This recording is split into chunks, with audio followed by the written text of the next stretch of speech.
been a long time since I've made a video here in my clinic, but I thought with the new developments in our social, political, global health situation with COVID-19 that now is the time.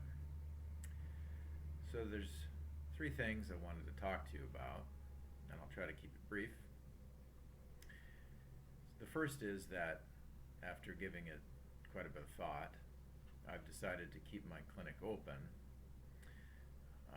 I was already planning on taking spring break off for the first time in probably 15 years. And we're going to go to the coast. We have an Airbnb. We'll bring our own food and keep to ourselves. It should be a good family trip for just 3 nights.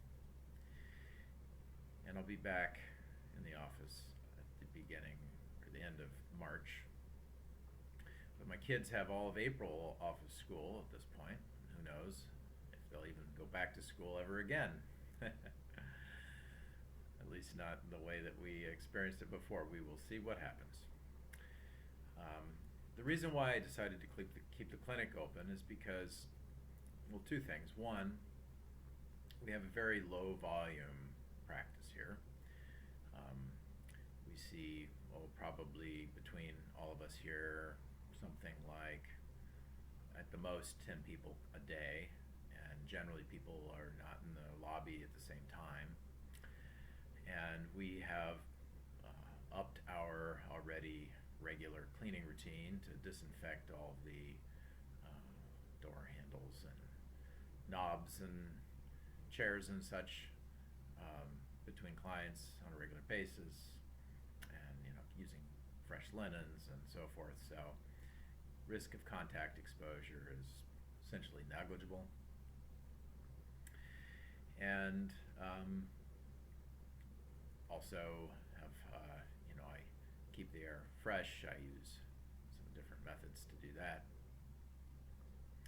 So I'm quite confident that people aren't going to be catching things from my clinic.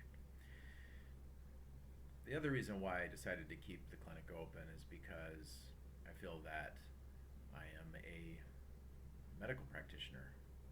Although I'm not a medical doctor, in China, I was once called by a very well-respected medical massage therapist the big doctor. Of course, in Asia I'm big, here I'm average as far as physical stature. So I always thought that was amusing. But doctor means to teach, and to doctor comes, I believe, from the root Latin or some Latin or Greek that means to teach. And I think one of the most important things that I can do right now is to continue doing the work that I've been doing, which teaches people how to be more in harmony with the natural forces, with the breath of life, which creates and sustains and heals the body and actually runs the show on this planet. So I feel like trying to take some time off now, while would of course increase the social distancing quotient in my small neck of the woods, would actually be a disservice to my clients and to the community at large, because I think I have something to offer which people might not be getting in other ways. Which brings me to my second point, which is there is a lot that we can do to protect ourselves, our loved ones, and more than that, to flourish and thrive at this time. So, well, the first thing is our diet. We do not want to spike our blood sugar right now. We should eliminate processed sugars. We should eliminate refined carbohydrates, especially fructose, like high fructose corn syrup. Excuse me, that's my text machine here. I'm going to turn the volume off.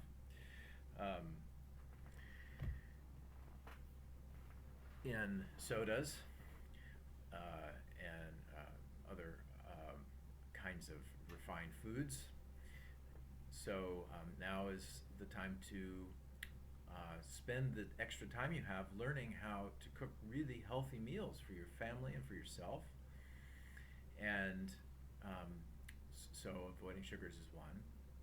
Now, there are basically two kinds of approaches to, a relatively strict healthy regimen for diet that I recommend. The first is modified paleo, which is a low carbohydrate diet. So it keeps the insulin regulated very well. This is the diet that my wife and children are on. Although my kids, because they're young and active, eat quite a bit more carbohydrates than their mother. They still, we don't do any processed sugars. We don't do sweets like that. We don't do, except occasionally they will, go get burgers and French fries or something as a special treat. We don't do a lot of that kind of thing.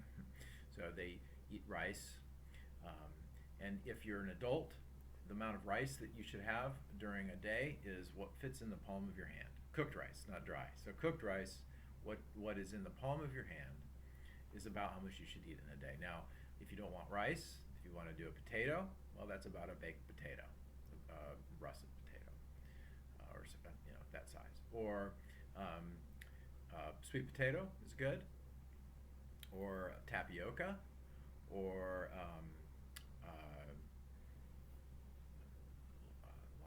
steel-cut oats. But if you're eating this much, that's too much. That's too much. That's going to spike your blood sugar. It's more carbohydrates than you actually need. So what should you eat? Well, if you're on this sort of modified paleo, then you should eat salads, although I avoid spinach. It's high in oxalates. And kale is best if it's steamed, but it's very good for you, but it's best if it's steamed, or you can saute it, or bake it, of course. But the leafy lettuce, greens, and all that stuff, you can eat that as much as you want, really. And then other vegetables, of course, these are organic, especially if they're local, it's better. And carrots, beets, celery. Really good are two kinds of vegetables. Cruciferous vegetables, so that's broccoli, cauliflower, asparagus, Brussels sprouts, fantastic foods. Very good at cleaning the liver, which is really good for your health, really good for your immune system. And also sauerkraut, cabbage, especially fermented cabbage sauerkraut. Very good for the digestion, extremely useful. And the other really good type of food is mushrooms. Shiitake, maitake, lion's mane, portobello. The mushrooms are fantastic foods. So those are great. But what else should you eat? Well, you'd want to have lots of good fats. So as far as things you can put in your salad, olives are fantastic. Also, I should mention artichokes are good. And good cheeses that are not processed, especially European cheeses. This is a good way of getting some fat and protein in your salad and in your diet. And for salad dressing, olive oil, a little balsamic vinegar, or apple cider vinegar is really good too. Actually better, it's less sweet.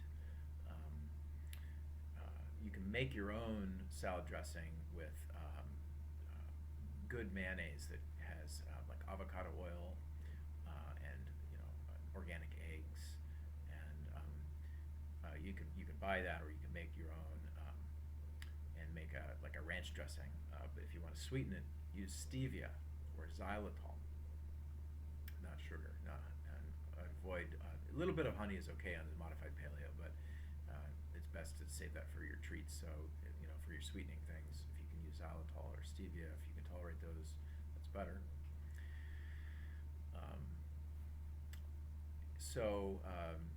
And then we get to the fats. So besides your salad dressings, the fats that I recommend are butter.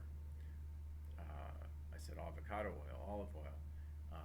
Anything that comes from an animal like butter or ghee, which is clarified butter, is very good for you, very healthy. Coconut oil, extremely good food. It's a superfood. And also the things from animals like tallow, lard, if they're coming from organic, grass-fed, good, happy animals, happy until their last day anyhow, then those are very good.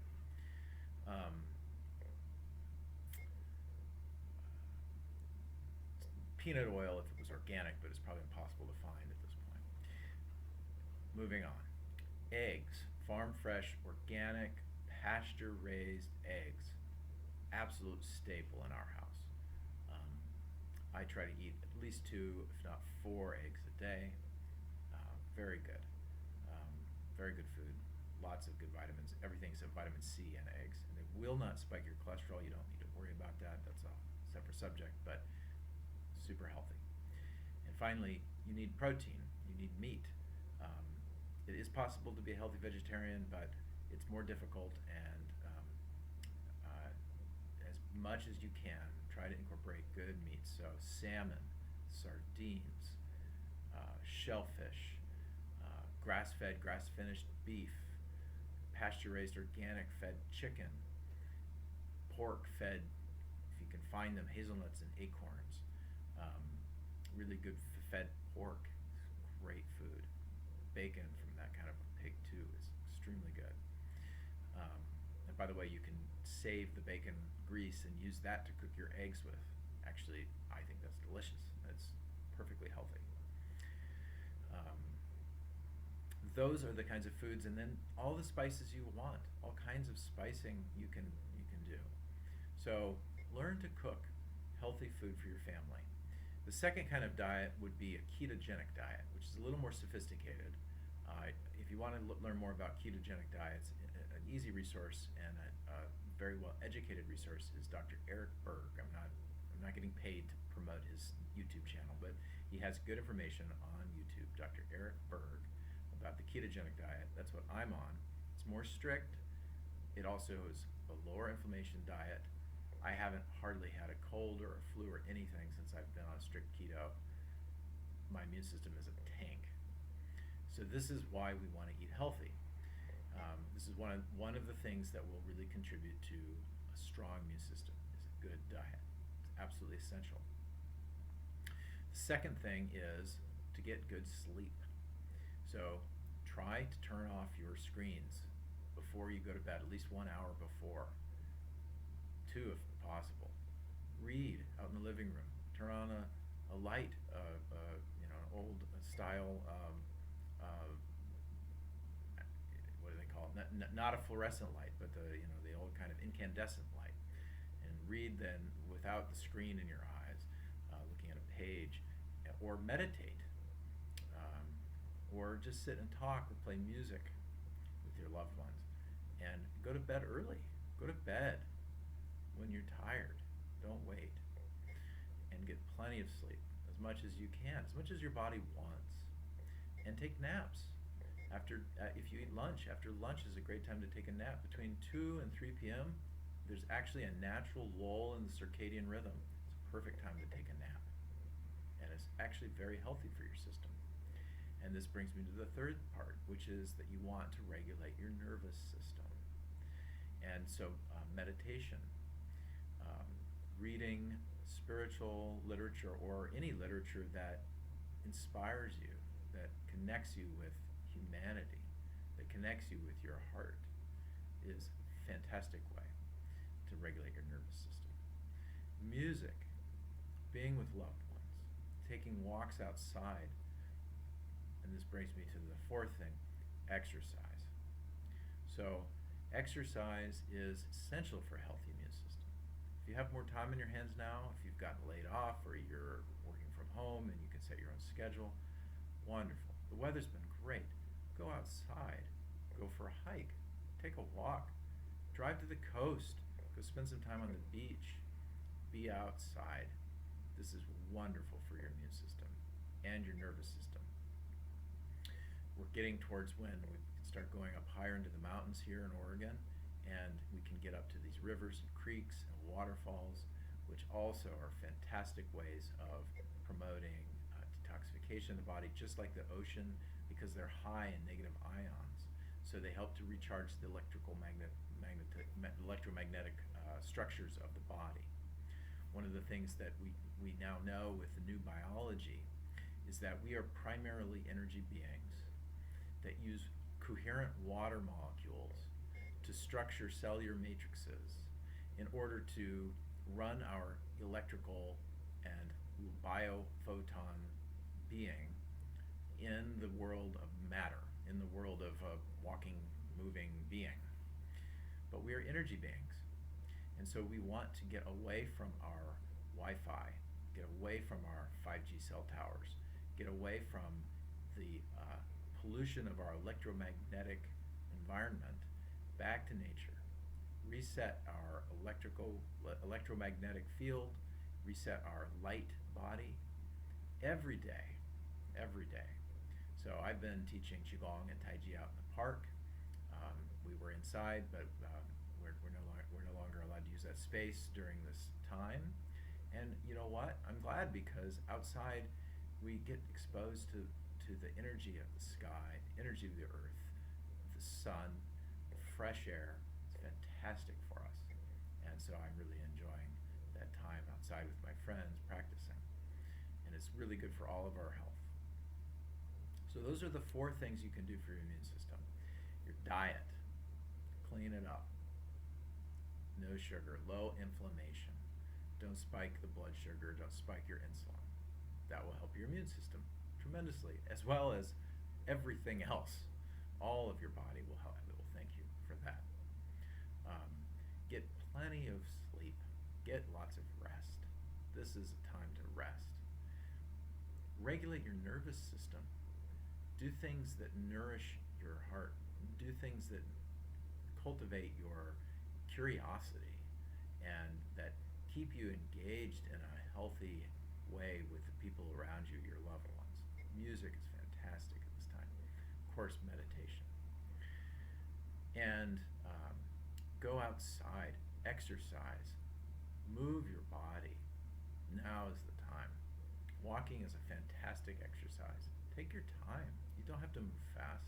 If you like to jog, great, but you don't have to. You don't have to hike up a mountain. Just go for a walk. Really good. So that's the second topic. The third topic I wanted to discuss with y'all is a little bit more along the lines of the spiritual opportunity that we've all been given. This right now is unprecedented. We are witnessing a shift globally in how we are working together as a species, how we are working together as nation states and the interconnections between them. And of course, when big change happens, there's 2 sides to it. So on one side, we're seeing movements for more state control and regulation and things like that. And I'm not going to talk about that. You can have your own opinions about what's going on that side of things. And ultimately, we're all in this together. So, and we don't have a lot of control over that. What we do have control over is this other side of things, which I think is just absolutely amazing what I'm seeing. And I don't know if other people have seen this, but when I go out and I go to the coffee shop or I walk around, I see people have been polarized. Some people are really scared, and some people are really happy. And if you're really scared, I want you to listen right now, because I'm going to tell you something. You have the power to stay healthy, and you have the power to take this time to really understand what fear is and how it motivates your life, and to open up to the opportunity that this changing time is giving us to accelerate your spiritual transformation, to evolve into a greater perception of your true nature as consciousness itself. So this is the time, folks. We have an opportunity now. We have more time on our hands, more time for meditation, more time for reflection, more time to connect to nature, more time to connect to our loved ones. And what is fear? Fear is a feeling in the body. You might feel it in your guts, like a tightening, a pushing up. You might feel it in your chest, like a tension or a vibration, an inability to settle the heart. You might feel it in your thoughts, racing thoughts. They won't stop. You can't stop thinking about it. You might feel it, some combination of that, or something completely different than that. However you feel it, I want you to feel it now. If you're scared right now, what does it feel like in your body? And then drop the thought about it. What I mean by that is you don't have to think about the feeling to feel the feeling. You just feel it. You let your attention go directly to whatever it is that you're feeling right now. And you let it be there. Then you look around. You literally look around in the room you're in, and this orients your nervous system. And you feel your feet, you feel your seat, you feel your back. You're supported by the earth. You're supported by the mother, and you're safe right now. I don't think anyone has been able to watch this video to this point who is actually under imminent threat. So I guarantee you, if you do this, you will recognize that right now you're safe. So this is a grounding exercise. This reorients your nervous system. And then by paying attention to the actual sensation of fear, you will notice that it changes. It's not permanent. And if you're not thinking about the future and you're in the present moment, then fear has no power over you. The only power fear has is by getting you to orient to something that is not happening right now. Now, fear is a biological sensation. It's true that we can be under massive quantities of adrenaline and feel intense fear. It's also true that we can function absolutely with perfect clarity and poise in that state. A wise man who survived the jungles of Vietnam once told me that, and I believe him because he would know, we can only get so scared. There's a certain limit to how scared we can get. It's biological. You can only produce so much adrenaline, and it can only be reuptake by your nervous system and your heart and your tissues and your muscles and stuff at such a rate. There's a limit. However, there is no limit to the sublime. There is no limit to God's grace. There is no limit to beauty. In fact, beauty is the recognition of the limitlessness of what we are. Love is the felt sense of union with divine grace.